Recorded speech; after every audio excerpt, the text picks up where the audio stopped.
Salam, hər vaxtınız xeyir olsun. Bir sıra qlobal modellər artıq iyun ayının 27-sindən 28-sindən keçən gecə saatlarında Qafqazın cənubu Azərbaycan ərazisində iyun ayı üçün xarakterik olmayan ekstremal dərəcədə bir şiddətli yağışların yağması siqnallarını verir. Artıq Qafqazın cənubu Azərbaycan ərazisi iyun ayında əvvəlki dövrlərdə müşahidə edilməyən bir böyük bir leysanla qarşı-qarşıyadır və bu böyük leysan yağışlarının daha çox hansı ərazilərə yağması haqqında bu barədə mən danışmaq istəyirəm və bir sıra qlobal modellər artıq üst-üstə bu siqnalları verir. Artıq bu yağışın miqdarının hətta narıncı və qırmızı kod dərəcəsinə qədər ciddi bir riskləri mövcuddur və bu barədə mən ətraflı danışmaq istəyirəm. Əvvəlcə birinci modellə başlamaq istəyirəm. Bir sıra qlobal modellərin, demək ki, bir sıra açıq məbə modellərin hamısının göstəricilərlə tanış olacağıq. Baxın, burada tarix yazılıb. İyun ayının 28-i gündüz saatlarına qədər, yəni 27 iyun gündüz saatlarından 28 iyun gündüz saatlarına qədər olan müddət ərzində, yəni 24 saat ərzində, baxın burada Avropanın deməli superkompüter modeli var. Bu intellekt modeli özünü tənzimləyən bir modeldir. Digər modelləri insanlar özləri kodlayırlar. Lakin bu superkompüter modeli isə özünü tənzimləyir. Yəni Avropanın həm iki qanadlı modelləri var. Birinci hissəsi superkompüter modelidir. Özünü tənzimləyir. İkinci hissəsi isə deməli insanlar tərəfindən kodlaşdırılmış modellərdir. Avropanın İSYAM-W hava tədqiqatları mərkəzinin superkompüter modeli iyun ayının 27-si gündüzdən 28 iyun gündüz saatlarına qədər, yəni 24 saatlıq periodda, baxın burada Xəzər dənizinə yaxınlanan şərq rayonlarında ciddi bir yağıntı potensialını göstərir. Artıq buradakı yağıntının miqdarı sarı, narıncı kod dərəcəsi ilə işarələnir. Xüsusilə də buradakı yağıntıların baxın daha çox Xəzər dənizinə yaxınlanan şərq rayonlarında, Dağlıq Şirvanda və Abşeron arasında cəmləşdiyini biz görürük. Artıq Avropanın İSYAM-W hava tədqiqatları mərkəzi 4 gündür ki, ardıcıl eyni siqnalı verir ki, iyun ayının 27-sinin axşamdan 28-nə keçən gecə, 28 iyun günün birinci yarısına qədər Qafqazın cənubunda iyun ayı üçün xarakterik olmayan bir ekstremal bir fırtınanın qopması potensialı var. Yapon modelidir. Baxın, burada Yaponiyanın bayrağı da var. Yaponiyanın Milli Hidrometeorologiya Departamentinin qlobal modeli də yenə də eyni siqnalı verir ki, baxın burada iyun ayının 27-si gündüz saatlarından 28 iyun gündüz saatlarına qədər olan müddət ərzində 24 saatlıq, baxın burada 24 saatlıq gözlənilən yağıntı 27 iyun gündüzdən 28 iyun gündüzə qədər 24 saatlıq yağıntı, baxın burada yenə də Dağlıq Şirvanda, Xəzər dənizinə yaxınlanan şərq rayonlarında və Bakıdakı yağıntıların ekstremal dərəcədə şiddətlənməsi gözlənilir. Hətta buradakı yağıntının kodu sarı, narıncı, qırmızı, bənövşəyi rəngə çalır. Bənövşəyi rəng olan ərazilərdə yağıntıların ekstremal dərəcədə yağması gözlənilir. Amma bu barədə mən daha ətraflı danışacağam.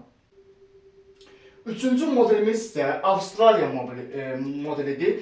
Avstraliya modeli də bir sıra qlobal modellərlə eyni siqnalı verir ki, baxın burada 27 iyundan 28 iyundan keçən gecə saatlarından başlayaraq, yəni 27 iyun gündüzdən 28 iyun gündüzə qədər 24 saatlıq periodda, baxın burada maksimal gözlənilən yağıntı həddini göstərir. Daha çox burada Böyük Qafqazın yamazlarında, Xəzər dənizinə yaxınlanan şərq rayonlarında və Kiçik Qafqazda lokallaşan bir şiddətli, ekstremal dərəcədə güclənməsi gözlənilən bir leysan, dolu və ildırım potensialı, tufan potensialı var. Baxın burada rənglərin artıq sarı, narıncı, qırmızı və bənövşəyi rəngə görə şiddətlənməsi göstərilir. Bu da o deməkdir ki, yağıntılar mövsüm üçün iyun ayı üçün xarakterik olmayan dərəcədə şiddətli olacaq. Özü bu yay dövründə konvektiv aktivlik qış dövrü ilə müqayisədə daha şiddətli olduğu üçün həmin dövrdə formalaşması gözlənilən şiddətli konvektiv buludların daha təhlükəli olması, yəni supersel buludlarla çevrilməsi potensialı var. Eyni zamanda bu supersel buludların da qısa müddət ərzində qəfil şiddətlənən küləklərlə, yəni partlayıcı küləklər ki var, bu Dünya Meteoroloji Təşkilatının təsdiqlədiyi bir termindir və dünya praktikasında bu tip proseslər var. Yağıntı anında çox şiddətli küləklər əsir, qəfildən partlayıcı küləklər əsir və ildırımla müşahidə edilən çox şiddətli yağışlar leysan o qədər şiddətli yağa bilər ki, artıq bu çovğun şəklində müşahidə edilə bilər. Yəni yaxınlıqdakı məsafəni artıq bu 5-10 metr məsafəni belə görmə çətinliyi yarada bilər. Çox şiddətli bir yağıntı, dolu, ildırım, leysan və güclü küləklə müşahidə edilən qəfil bir fırtına gözlənilir. Baxın, burada da daha çox Böyük Qafqazın Xəzər dənizinə yaxınlanan yamazlarında, Dağlıq Şirvanda və Bakı Abşeron Sumqayıt arasında ciddi bir yağıntı potensialını artıq üçüncü model, Avstraliya modeli də eyni siqnalları göstərir. Kanada modeli, yani Şimali Amerika'da Kanada modeli var. Bu Kanada modeli yani global bir modeldir. Bu model de yine 27 iyundan 28 iyuna çizen ciddi bir fırtına riskini gösterir. 27 iyun gündüzden 28 iyun gündüze kadar 24 saatlik maksimal bir yağıntı hattına bakanda yine de biz Xəzər dənizine yaxınlayan şərq rayonlarında Bakı, Abşeron, Sumqayıt arasında ciddi bir yağıntı potensialını görürük.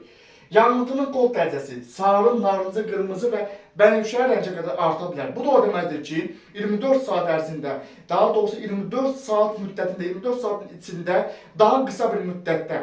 Çünki buradakı model 27 iyun gündüzdən 28 iyun gündüzə qədər olan müddəti götürür. Lakin gündüz 27 iyun gündüz yağıntı əsas başlamayacaq. 27 iyundan 28 iyuna keçən gecə 28 iyun günün birinci yarısına başlayacaq. Deməli burada 6-10 saat ərzində çox şiddətli bir yağıntının qısa müddətdə yağması gözlənir. Bunun da təsirləri çox ciddi olacaq. Dünyanın en dəqiq modellerden biri olan Alman modeli de yine eyni siqnallar verir. Bakın burada Alman modeli. 27 iyun gündüz saatlarından 28 iyun gündüz saatlarına kadar 24 saat ərzində, 24 saatlik periyodda bakın burada Xəzər dənizinə yaxınlayan şərq rayonlarında, Dağlıq Şirvanda və Abşeron arasında çox şiddətli bir leysan prosesləri, ildırım dolu prosesləri gözlənir. Bakın buradakı yağıntı kodu sarı, narıncı, qırmızı və bənövşəyi rəngə qədər şiddətlənir. Bu da yağıntının mövsüm üçün və ərazi üçün, yəni Abşeron üçün xarakterik olmayan bir miqdarda yağması gözlənir.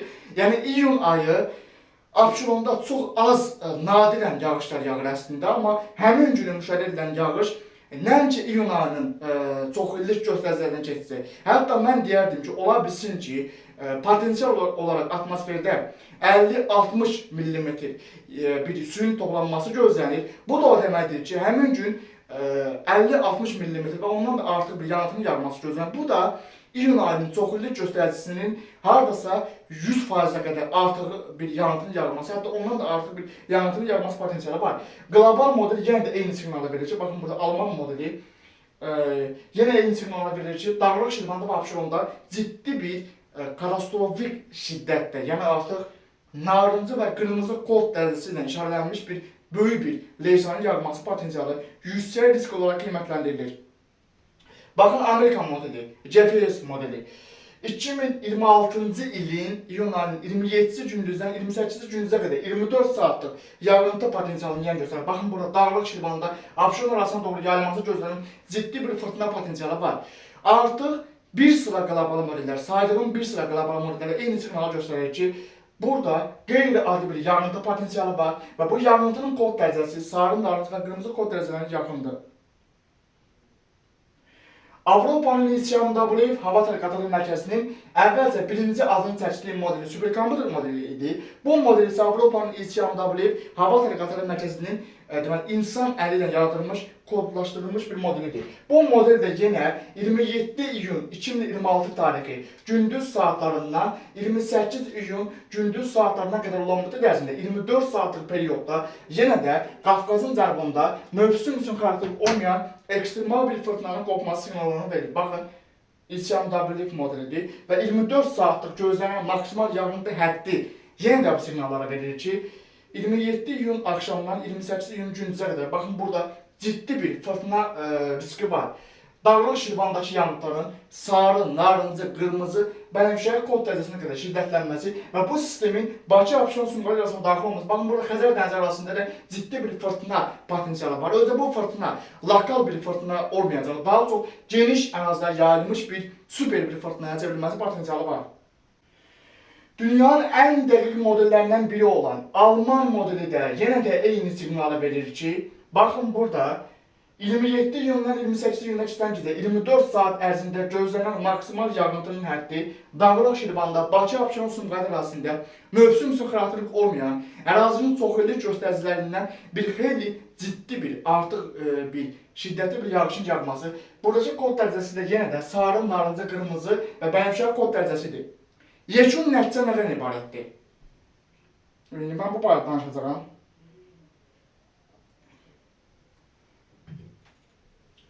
Yekun nəticə bundan ibarətdir ki, bir sıra qlobal modelləri artıq üst-üstə eyni siqnala verir. Demək olar ki, bütün modeller artıq həmrəydir, eyni siqnala verir. Belə bir proseslər nadir hallarda olur. Əksər hallarda, məsələn, iyun ayının 24-dən 25-dən keçən gecəki Abşeronun cənubundakı lokallaşan leysanı bəzi modellər göstərirdi. Amma 27 iyundan 28 iyuna keçən gecə gözlənilən yağıntıları isə əksər modellər, bir sıra qlobal açıq mənbə modelləri üst-üstə bu siqnalları verir ki, iyun ayının 27-si axşamdan 28-ci gündüzə qədər Qafqazın cənubunda çox xassəli bir, təhlükəli bir supersel sisteminin super fırtına adlanan, yəni güclü, ərazi üçün ekstremal sayıla biləcək bir fırtınanın formalaşması gözlənilir. Bu yağıntının kod dərəcəsi sarı, narıncı, qırmızı kod dərəcəsinə uyğun gəlir. Bakı ərazisi üçün bu qədər bir miqdarda yağışın yağması, baxın burada, Abşeron ərazisi üçün, Bakı ərazisi üçün bu qədər şiddətli bir yağışın yağması, deməli, şəhərdə ciddi bir fəsadlara səbəb ola bilər. Ümumiyyətlə, dünyanın bir sıra ən inkişaf edilmiş ölkəsi belə olsa, oradakı şəhər ərazisinə qısa müddətdə yağan, çox illik normalları dəfələrlə aşan bir şiddətli yağıntı ciddi bir fəsadlara səbəb olur. Bu faktiki olaraq dünya praktikasında belədir. Bakı-Abşeron Sumqayıt arasında iyunun 27-sindən 28-dən keçən gecə, 28 günün birinci yarısında gözlənilən çox şiddətli leysan yağışları, hansı ki bu leysan yağışlarının deməli miqdarı iyun ayı üçün xarakteri olmayan bir miqdarlarda olacaq. Nəticədə bir sıra ərazilərdə su basma gözlənir. Bakı ərazisində əvvəlki dövrlərdə su basmaya məruz qalan ərazilərdə ciddi bir su basma gözlənir və bu proseslər eyni zamanda qəfil şiddətlənən küləklərlə müşahidə ediləcək. Çünki supersel buludları çox güclü olacaq. Deməli, mən atmosferin bütün qatlarını araşdırdım ötən gecə, bununla məşğul oldum. Atmosferin bütün qatlarını araşdırdım. Atmosferin, troposferin aşağı qatlarından, deməli, dəniz səviyyəsindən ta troposferin yuxarı qatlarına qədər 9-10 kilometrə qədər bütün qatlarını araşdırdım.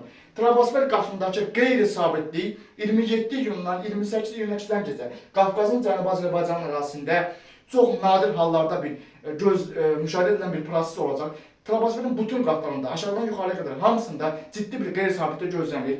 Troposferin bütün qatlarında rütubətin nəmin tam doyması gözlənilir. Bu da fırtınanın pik həddə çatmasına, şiddətli tufan buludlarının, yəni topa yağış buludlarının, supersel buludlarının formalaşması potensialı var və bu buludlardan aramsız ildırım çaxması gözlənilir. Buludun aşağı qatında güclü külək partlayışları baş verəcək. Bu da Leysanın iyun ayının 27-sindən 28-nə keçən gecə güclü küləklərlə müşahidə edilməsi, Leysanın sıxlığının çox olması nəticəsində iyun ayının 27-sindən 28-nə keçən gecə Bakıda yollarda görüş məsafəsi azalacaq, çovğun şəklində sıx bir leysan yağacaq, dolu potensialı yüksək risk olaraq qiymətləndirilir. Dolunun diametrinin iri dənəli yağması potensialı var. Mən bir daha bildirirəm, rəsmi olaraq bütün modellər, bütün qlobal modellər əsas da Avropanın ən dəqiq hava tərəqqatları mərkəzi, İSYAM-WF hava tərəqqatları mərkəzi, Orta Mənzilli hava tərəqqatları mərkəzi, Almaniyanın hava tərəqqatları mərkəzi və dünyanın digər aparıcı hava tərəqqatları mərkəzi, Yaponiyanın hava tərəqqatları mərkəzi, Rusiyanın, Qərbi Rusiyanın regional hava tərəqqatları mərkəzi, Kanadanın qlobal miqyasdakı modelləri də hamısı eyni signalı verir ki, iyun ayının 27-sindən 28-nə keçən gecə qeyri-adi bir, mövsüm xarakterik olmayan bir leysan və tufan partlayışı gözlənilir. Nəticədə bu da daha çox Dağlıq Şirvanda və Bakı-Abşeron Sumqayıt arasında ciddi bir təsirləri olacaq. Dünya praktikasında bu qədər yağıntının qısa müddətə şəhər ərazisində yağması, şəhərdəki bütün növ ötürücü su kollektorlarının deməli, bu yağıntının miqdarının ötürülməsində ciddi bir çətinliklərin yaranması gözlənir. Xoşbəxtlikdən bu tip fırtınanın məktəb dövründə olmaması, yəni artıq bir sıra məktəblərin bağlanması dövründə olması, bu bizim üçün bir xoşbəxtlikdir. Çünki daha ciddi bir proseslər baş verə bilərdi. Əslində dünya praktikasında bu tip proseslər baş verəndə, əgər ölkə həqiqətən də deməli, erkən xəbərdarlıq sistemlərinə qoşulubsa, hansı ki Azərbaycanda da 2030-cu ilə qədər bu sistemin quraşdırılması planlaşdırılır, amma bu gelişməyə doğru gedir. Əgər erkən xəbərdarlıq sistemi quraşdırılıbsa, artıq yağıntının kod dərəcəsi narıncı və qırmızıdırsa, həmin şəhərdə gözlənilən geniş miqyaslı leysanların fəsadlarının, deməli, zərərlərinin azaldılması üçün bəzi işlərin və bəzi təhsil deməli, sistemlərinin onlayn rejimə keçməsi vacib sayılır. Çünki şəhərdəki yükün, yollardakı yükün bir qədər azaldılması anlamında bu qərarın qəbul edilməsi vacib sayılır. Həmin günü elektrik kəsintiləri baş verə bilər. Çünki telekommunikasiya sistemlərində ciddi bir problemlərin baş verməsi ehtimalları var. İldırımla müşahidə edilən şiddətli leysan və güclü küləklər bir sıra telekommunikasiya deməli şəbəkələrində müvəqqəti bir sönmələrlə, kəsintilərlə yadda qala bilər. İnternet və elektrik xəttlərində müəyyən bir problemin baş verməsi gözlənir. Baxın, burada mən sizə açıq-aydın deyirəm. Bu yağıntı sistemi çox ciddi bir yağıntı sistemidir. Adi bir yay leysanı deyil. Bakıda görünməyən bir leysandır. Eyni zamanda iyun ayının 27-sindən 28-sinə keçən gecə bu proseslərin daha da kəsinləşməsi gözlənir. Qlobal modellər artıq bu kodu sarı, narıncı və qırmızı kod dərəcəsi ilə gözlənir. Amma real zamanda bu yağıntıların daha şiddətli olması gözlənir. Çünki qlobal modellər adətən özlərini sığortalamaq üçün daha az bir miqdar göstərir. Qlobal model əgər 50-60 mm göstərirsə, mən sizə əminliklə deyirəm ki, dünya praktikasında fırtınaların daşıdığı su daha çox olur. Bu buludların gətirdiyi su 50-60 mm-dən daha çox olacaq, 100-150, hətta lokal 200 mm-dən artıq bir yağıntının düşməsi potensialı var. Bu da şəhər ərazisində ciddi bir risk daşıyır. Bir daha bildirirəm, bu barədə birbaşa peyç və radar məlumat antenləri əsasında və qlobal modellərin son dəqiqə yenilənmiş məlumatları əsasında həm kanal postunda, həm qısa metrajlı videolarda, short videolarında, həm uzun metrajlı videolarda təcili saat-basaat xəbərdarlıq kanalda yayımlanacaq. Mən bir daha bildirirəm, burada bu tip proseslər üçün əhalinin qorxması lazım deyil. Dünya praktikasında, Amerika kimi ölkələrdə, inkişaf etmiş digər ölkələrdə fırtınaya hər bir yaş qrupunda olan insanlar psixoloji cəhətdən hazır olurlar və artıq qlobal iqlim dəyişikliyi dövründə Abşeronda əvvəllər bu tip leysanlar çox nadir hallarda olurdu. 50, 70, 100 il, 150 ildə bir dəfə. Amma artıq iqlim dəyişikliyi nəticəsində 2026-cı ilin mart ayının sonlarından bugünkü günə qədər Bakıda artıq dəfələrlə yağan yağıntılar bunu göstərdi ki, bu artıq yeni iqlim normasıdır. Bu tip proseslərə hazırlıqlı olmalıyıq. Bir balaca bir ağac əkəndə belə bu iqlim dəyişikliyini nəzərə almalıyıq. Yeni iqlim dəyişikliyini, yeni iqlim normasını nəzərə almalıyıq. Mənzil tikintisində, şəhər salmada, yolların salınmasında, bütün işlərdə, hava ilə əlaqəli olan bütün işlərdə iqlim dəyişikliyini ciddi nəzərə almaq lazımdır. Bu barədə yenilənmiş məlumatların təlləri əsasında yeni məlumatlar kanalda yayımlanacaq.